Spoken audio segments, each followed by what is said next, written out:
It's Secretary of State Antony Blinken's sixth visit to West Asia in less than 6 months since the Israel-Hamas war began.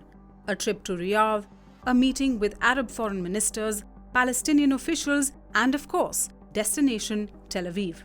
The immediate priority is to bring about a ceasefire and release of hostages held by Hamas so that Gaza, which is battling a humanitarian crisis and staring at a famine as the UN has warned, gets the aid it desperately needs.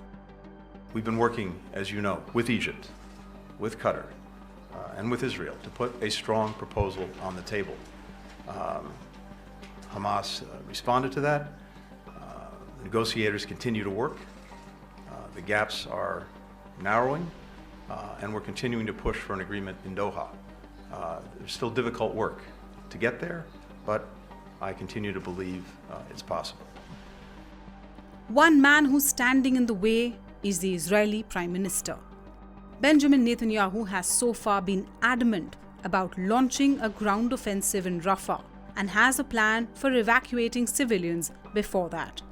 He insists it is needed to finish off the remaining battalions of Hamas hiding there. Rafah is teeming with the war displaced from other parts of Gaza. That's about 1.4 million people. So there's fear that a ground operation would lead to a carnage of civilians. The Egyptians are worried it could mean an influx of many refugees from Gaza into their territory, which adjoins Rafah. Other Arab leaders are concerned about rising public anger in their countries against the Israeli offensive, and the Biden administration is trying a balancing act between both Jewish and Arab Americans in an election year. A major military operation in Rafah would be a mistake, something we don't support, and it's also not necessary to deal with Hamas, which is necessary. We're going to have an opportunity next week to share in detail that view with our Israeli counterparts and to lay out our views on how to deal with the problem differently. So I don't want to get ahead of that. That's what we're focused on in the coming days. I'm not going to get into hypotheticals about the future. We're focused on the present, which is meetings that we plan next week.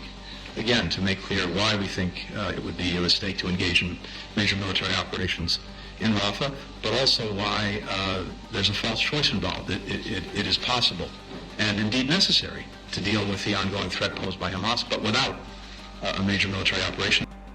The United States is pushing for a tough UN resolution calling for an immediate ceasefire in Gaza.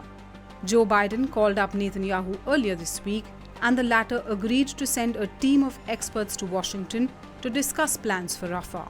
But he says Israel is determined to achieve total victory, and that won't be possible without dismantling the Hamas terror infrastructure in Rafah. His office put out a statement indicating the road ahead. There have been times when we have agreed with our friends, and there have been times when we have not agreed with them. In the end, we have always done what is vital for our security, and this is what we will do this time as well. For more such videos, subscribe to our YouTube channel. Make sure you hit the bell icon so you never miss another video.